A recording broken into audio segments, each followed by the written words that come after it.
Hello， 大家好，我是肖鹏。最近的天气实在是太热了，没有胃口吃饭怎么办呢？不如来试一下这个酸酸甜甜的酸梅鸭。在炎热的夏天里，吃起来酸甜又开胃，比三杯鸭还要更加好吃。最主要的是用料非常的普通，而且做法也是非常简单的，相信你看过之后就能轻松的学会。好了，接下来跟着我的视频一起来看一下我是怎样做的吧。首先，我们准备半个新鲜的光鸭。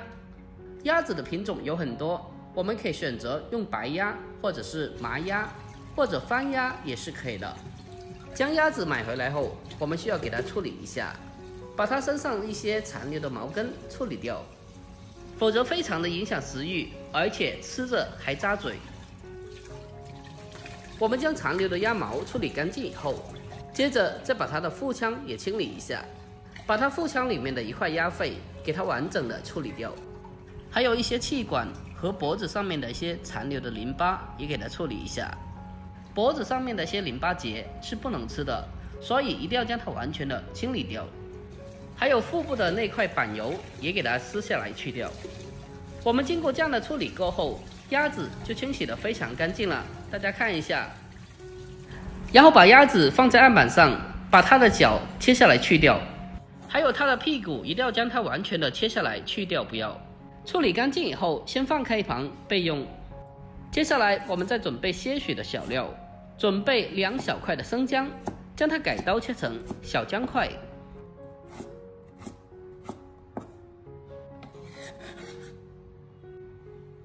姜块切好之后，再准备少许的红葱头。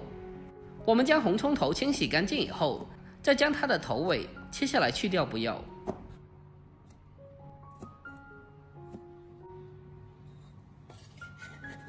全部切好之后，我们给它装在小碗中备用。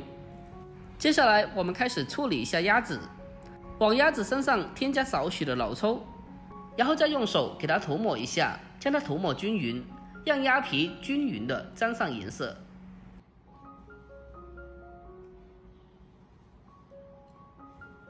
接下来我们开始正式的烹饪，往锅里面添加少许的油，把油烧热之后，将鸭子鸭皮朝下放进锅中，开小火给它煎一下。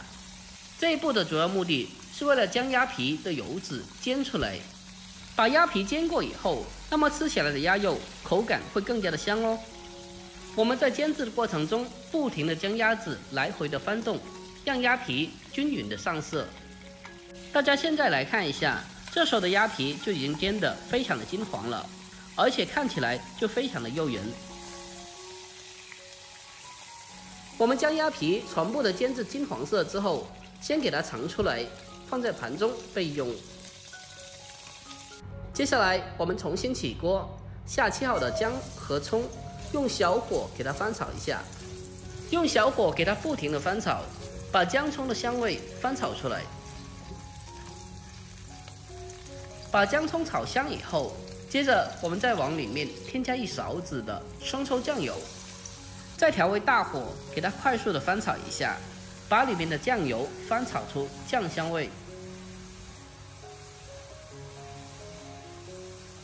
炒出香味以后，接着我们再把煎好的鸭子重新的放回锅中，然后再往里面烹入适量的料酒，随着滋啦的一声，酒在挥发的同时，能达到很好的去腥增香的效果。紧接着再往锅里面添加适量的开水。下面我们开始进行调味，往锅里面添加3勺酸梅酱。酸梅酱在超市里面一般都有售卖，是比较常见的一款调味料。盐的话少许就可以了，不用太多，避免过咸。再添加一点点的鸡精，少许的白醋，还有白糖，大概5到6颗左右就可以了。最后再往里面添加老抽少许，进行调色。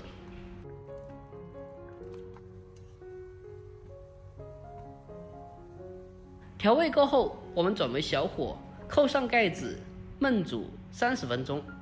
在焖煮的过程中，我们要经常的给它翻动一下，让它可以均匀的受热、成熟和入味。A few moments later， 开小火焖煮30分钟以后，打开盖子，我们来看一下，这时候的汤汁已经是所剩不多了。我们需要先把鸭子先给它盛出来，接着我们再用一个干净的漏勺将里面的所有料渣打捞出来。料渣打捞起来以后，给它丢掉就可以了。接着我们再把鸭子重新的放回锅中，然后再开中火，把锅里的汤汁收至浓稠。在收浓汤汁的同时，用勺子往鸭子的表皮淋上酱汁，这样的话可以让鸭皮的颜色上色的更加的均匀又好看。亲爱的朋友们，拍摄不易，如果觉得我视频对你有帮助的话，那么就麻烦您对着屏幕帮忙点个赞呗。您的每一个点赞和留言都是我前进最大的动力，在这里感谢您了。我们将汤汁收至浓稠以后，接着关火把鸭子盛出来，稍微的放凉以后，接着放在案板上将它砍成均匀的小块，最后再往里面浇上少许的酱汁，就可以美美的开吃啦。就这样，一道酸甜又开胃的酸梅鸭就已经制作完成了。这样做出来的酸梅鸭，吃到嘴里酸酸甜甜的，吃着特别的开胃。特别是炎热的夏天里没有胃口的时候，吃上一口真的是超级的过瘾。每逢夏天，我家里都会经常的做上这么一道菜，因为真的是超级的好吃，而且十分的下饭。最主要的是它的做法也是非常简单的，就算是新手小白也能在家里轻松的操作。如果您也喜欢这道菜的话，不妨可以收藏起来，改天一定要试做一下。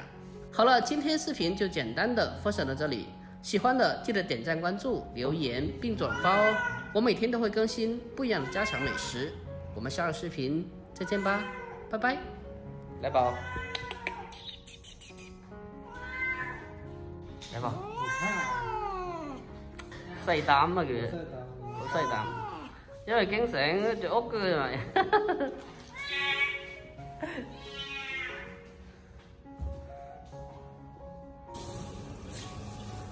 不用怕，来宝。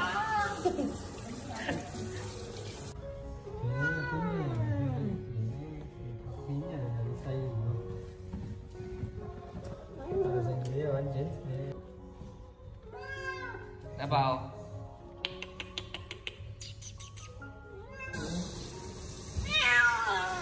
喵。这两个广告的。来宝。